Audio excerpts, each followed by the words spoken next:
Pour créer des pièces et faire du zoning de Archline, on va aller sur l'onglet Construction. On va aller lancer la fonction pièce et surface et on ira dans un premier temps cliquer dans une pièce. On voit qu'à gauche de l'écran, une liste de styles de pièces s'affiche. On peut sélectionner une pièce au choix et avec la souris, on va venir survoler une de nos pièces.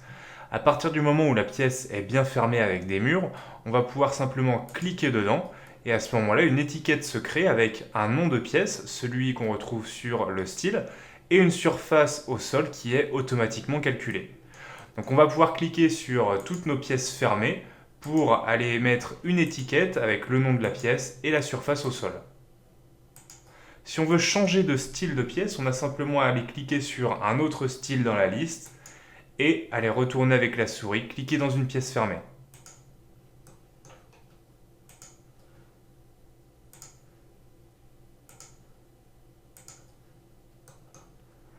Si on veut maintenant délimiter deux espaces dans une pièce, on peut utiliser la fonction en cliquant sur pièce et surface, mur virtuel.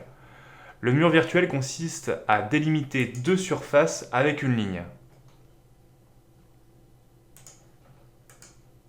Si je retourne maintenant sur la fonction cliquer dans une pièce, je vais pouvoir sélectionner un style de pièce.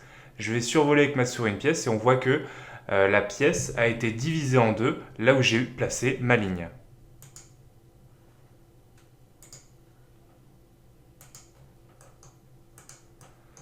Si on clique dans les pièces, on retrouve à gauche de l'écran, dans la palette des propriétés, toutes les caractéristiques de la pièce qu'on a créée avec le style qui a déjà été paramétré en amont. On peut modifier ce style en allant par exemple modifier le nom de la pièce.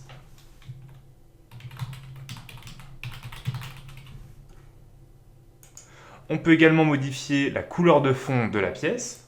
Si on clique ici, on retrouve un nuancier. On peut modifier la couleur directement et cliquer sur OK pour valider. On va pouvoir maintenant modifier tous les noms de pièces et les couleurs au choix. Quand on a placé toutes nos pièces, on va pouvoir utiliser des fonctions d'extraction de données. Dans le navigateur de projet, on retrouve ici la liste des rapports. Dans cette liste, on retrouve ici la possibilité de pouvoir sortir un tableau de surface automatique et paramétrique. Je vais simplement cliquer sur le tableau de surface et avec un glisser-déposer, je vais lâcher le tableau de surface dans mon espace de travail. Je vais valider la boîte de dialogue et avec mon curseur, je vais pouvoir placer le tableau de surface automatique. À ce moment-là, je retrouve ici une colonne avec le niveau sur lequel se trouve chaque pièce, le nom de chaque pièce et la surface de mes pièces avec le total qui est calculé automatiquement.